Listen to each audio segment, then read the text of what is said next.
Ticket मिळाल्यानंतर तुम्ही आज नागपुरात येत आहे, तुमच्या डोळ्यात अश्रू दिसताय, काय सांगणार? काही समोर बोला.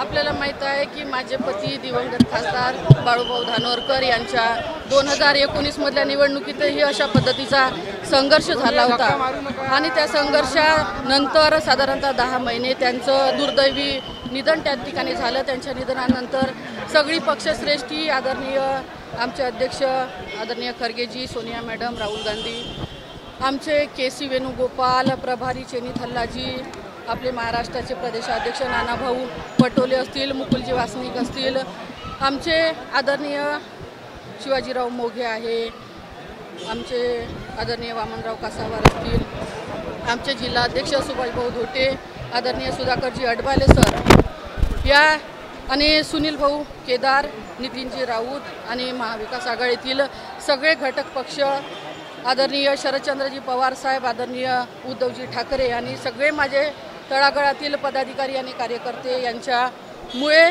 ती उमेदवारी आम्हाला मिळाली होती आणि आता देखील माझ्या पतीच्या निधनानंतर ही जबाबदारी माझ्या खांद्यावरती या सगळ्या लोकांनी टाकली आणि मला विश्वास आहे की त्यांनी सर केलेला हा गड मी नक्की या ठिकाणी कायम ठेवील आणि त्यांनी टाकलेला हा विश्वास, त्यांनी माझ्या खांद्यावर दिलेली ही जबाबदारी मी यशस्वीपणे पार. काय तुम्ही अजूनही पालकत्वाची वाट पाहताय? 95,000पेक्षा अधिकच्या कुटुंबाचे आयुष्य आनंदाने भरले आहे. आजच कॉल करा आणि मिळवा फर्टिलिटी ट्रीटमेंटवर सूट आणि सर्वांना द्या आनंदाची बातमी. सुधीर मुनगंटीवार तुमचे अपोजिट उमेदवार आहे भाजपचे, किती तगडी लढत तुम्ही मागताय? दिग्गज चेहरा भाजपने उतरवला आहे. आपल्याला माहीत आहे की माझ्या समोर जे उमेदवार म्हणून आहे आदरणीय सुधीरभाऊ मुनगंटीवार, ह्या महाराष्ट्राच्या राजकारणातील एक दिग्गज नेता म्हणून मुरब्बी असं राजकारण त्यांनी चंद्रपूर जिल्ह्यात केलं. खासदारकीची निवडणूक त्यांनी लढवली, सतत आमदार आणि विद्यमान मंत्री म्हणून ते काम करत आहे. माझ्यासाठी ही लढाई काही इतकी सोपी नाही आहे. अतिशय राजकारणाचा दांडगा अनुभव त्यांना आहे. त्याच्यामुळे ही लढाई माझ्यासाठी लोकशाही विरुद्ध हुकुमशाही अशा पद्धतीची ही लढाई असते. गेल्या निवडणुकीत बाळूभाऊने उमेदवारी मिळवताना खूप संघर्ष करावा लागला होता. तोच संघर्ष यंदा तुमच्या वाट्याला आला. गेले अनेक आठवडे चर्चा सुरू होती, मात्र निर्णय होत नव्हता. आपल्याला माहीत आहे संघर्ष केल्याशिवाय माणूस मजबूत होत नाही आणि आपण बघितलं असेल की या सगळ्या संघर्षाच्या काळात मी एक स्टेटस ठेवला होता की जितना संघर्ष बड़ा होगा जीत उतनी ही शानदार होगी. त्याच पद्धतीनं आपण बघितलं असेल संघर्ष जरी करावा लागला असेल तरी ही लढाई लढत असताना ही लढाई फक्त माझी वैयक्तिक लढाई म्हणून नाही आहे. आपण बघितलं असेल की भारतीय राष्ट्रीय काँग्रेस पक्ष हा पक्ष हुकुमशाहीनं चालणारा पक्ष नाही आहे. राजा बोले आणि दाढी हाले तशा पद्धतीचा कारभार या पक्षात होत नाही.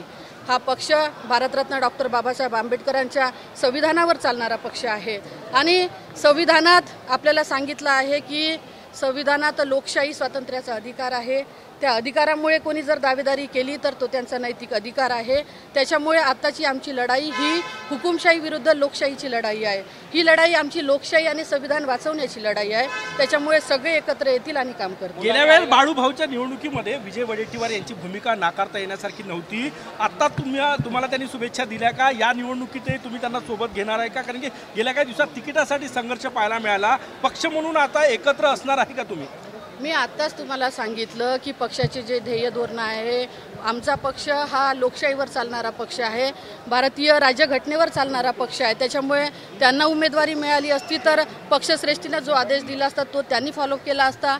मला उमेदवारी मिळाली तर तो आदेश ते देखील फॉलो करतील आणि ही लढाई आमची संविधान आणि लोकशाही वाचवण्याची लढाई आहे. त्याच्यामुळे तळागाळातील सगळे पदाधिकारी कार्यकर्ते एकत्र येऊन ही आम्ही लढाई लढणार. उमेदवारी अर्ज कधी भरणार आहात? त्या दिवशी तुमच्या जिल्ह्यातले वरिष्ठ नेते आहेत, विरोधी पक्ष नेते आहेत, वडेट्टीवार सोबत असणार आहेत.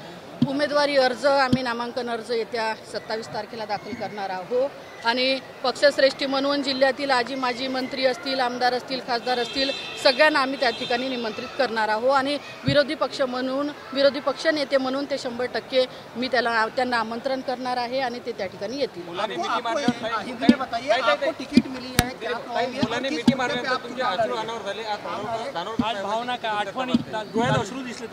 आठवणी म्हणजे मागच्या 10 महिन्याच्या कार्यकालात मी अतिशय संघर्ष त्या ठिकाणी करत आहो आणि नक्कीच एवढ्या संघर्षानंतर मला ही तिकीट मिळाली.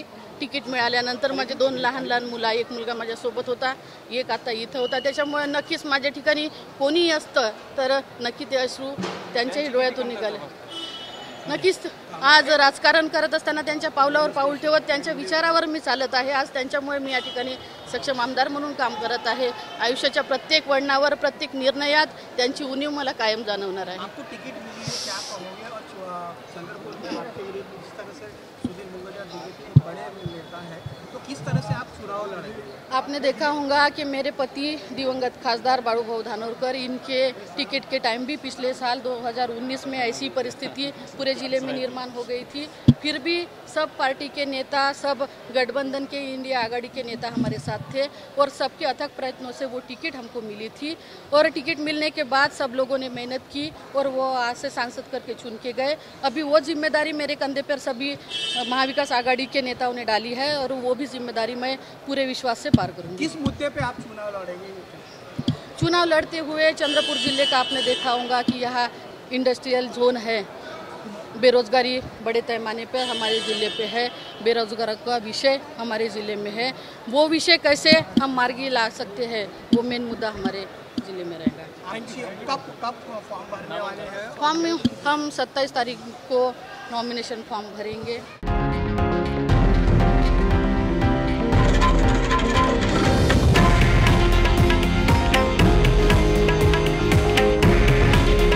हे आहे देशातील नंबर 1 न्यूज नेटवर्क आणि आपण पाहत आहात TV9 मराठी.